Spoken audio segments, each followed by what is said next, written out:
Welcome learners. In the last session, you got to know our entire app, and here is our session wherein we're going to talk about the architecture. In fact, we're going to discuss MVVM. What is MVVM? Imagine you have a mobile app and it's comparable to a play, wherein the play has three actors. One is view, next is view model, and the third is just the model. Then, what defines model is the backstage guys who are actually conducting the play. Let's imagine the play has been conducted on a circular stage. It defines what will be the height and what will be the width of that stage. More upon what costumes and what are the different characters that are going to go in the play. The view is buttons, loading animations, and in fact the text that would be there.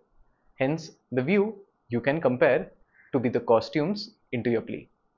Lastly, things like director, cameraman, and in fact the entire crew that would go into creating this entire play is the view model. How this entire details could be very helpful in constructing your app, we're going to discuss in very much in details into our session. So stay tuned. In this session, what I'm going to show to you is MVVM design pattern. Well, what's MVVM? It stands for model, view and view model. Let's imagine with the help of a diagram. So here is my device. Imagine we are trying to retrieve data from a server. In this case, what we are going to try and do is use an open source server, and it's known as Fake Store API. In fact, I have kept the documentation very much ready.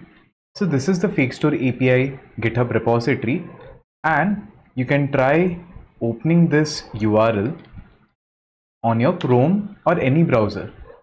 Then if you copy this data and open it in JSON viewer,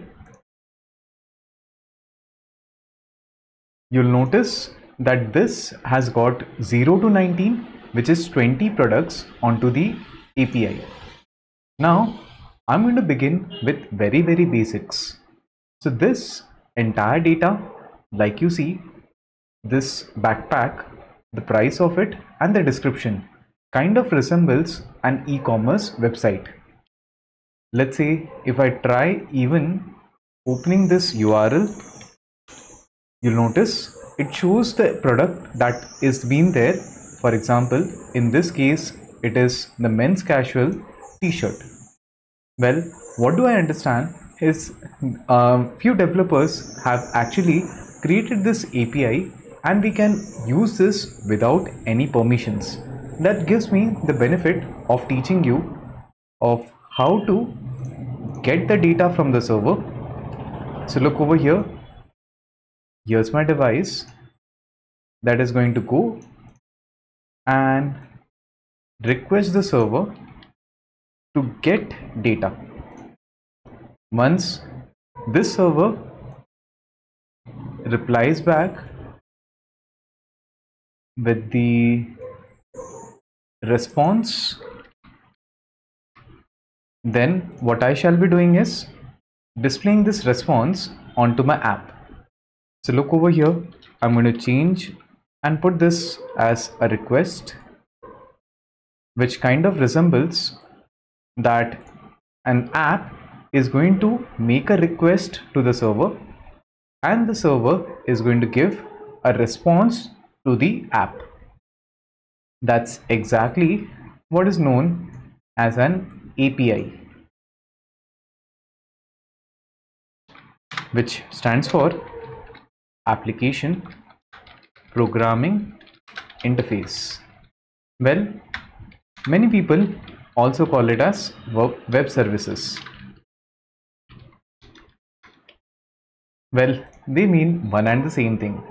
Now, what we are going to try and do is understand what exactly goes behind MVVM. So let me break it down. The term MVVM is actually made up of three different blocks. One is model, followed by the view, and lastly something called as view model. Now let me just rewrite it because I accidentally did Control Z. Yeah, so that's my MVVM model view model. Well, what's a model? Let me take you back to this particular data format. Did you notice that it has ID, price, title, description, category, image, rating? If I open randomly any of the items, you'll see that the same structure is being followed. In fact, if I just go on proceeding and open each and every one of them, you'll not see even a line of a difference when it comes to the JSON key. Well, I used a word over here that's called as JSON. This ID, title, price, these are all JSON key, followed by 1, the title of the product, price of it are values. Hence, you'll notice this key is never going to change, be it any product. And that's exactly where we will be having something called as our product model, and that product model is going to get the entire response and then show in the form of cards on my UI.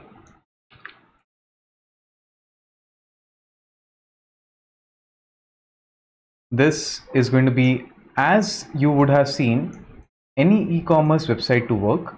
For example, Amazon, for example, Flipkart, or any other e-commerce where you would be having transactions for your products. Now, in this case, what we have done is understood what is this model. Well, what is going to be the view? View is how we are going to get the data and then display it. Then what lies on the view model? Well, this model or this view model in fact is a bit complex. Hence, I would further break it down as API repository, and then once we understand the API repository, you will be able to understand what goes inside the view and what goes inside the model. Well, what I'm going to now do is quickly give you repeat. Well, what I'm now going to do is introduce to you on HTTP Flutter plugin. Well, here on my Android Studio, I'm going to click on new Flutter project. I'll say next, and I'll put Hoping Minds API. I'm going to untick all these platforms, and in fact com.hoping.minds.api. Well, that's my package name. Next, I'm going to click on create and then wait for my Flutter project to get created. Now, as this action would be in progress, meanwhile, let me introduce to you to this HTTP plugin. Well, just moments back, we were talking about our app getting the data from the server. Exactly for this purpose, we would be using our HTTP plugin. Well, the HTTP plugin kind of maintains the request as well as the response. Hence, it's going to be a very crucial step for us to handle this plugin. That's because whatever communication happens between the server or the device, or vice versa, from the device to the server, is everything going to get routed from this particular guy. And hence, here we are on the HTTP plugin, I'll take this and on the pubsec YAML file in the dependencies section, I'm going to put API calls library. Now let's do a pub get.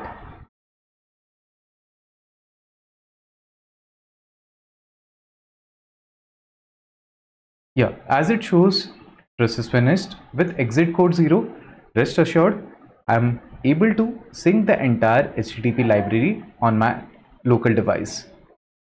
Well, now what I'm going to try next is explain to you how this fix to data will work. Let's say over here when you go, you have a bunch of IDs and perhaps that ID uniquely defines one particular product. Let's say if I put 7 and over here I'll put /7, then basically you'll notice only the 7th product or the product which has got ID 7 gets to the display. So in this way, what instead we are going to try and do is, as we get the list of products over here, this is list of products and a user does a tap event.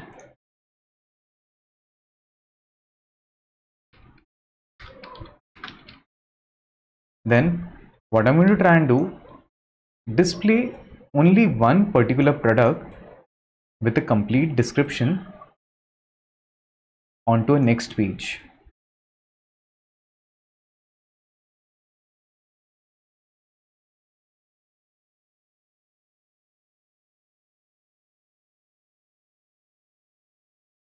So I'll put this as product description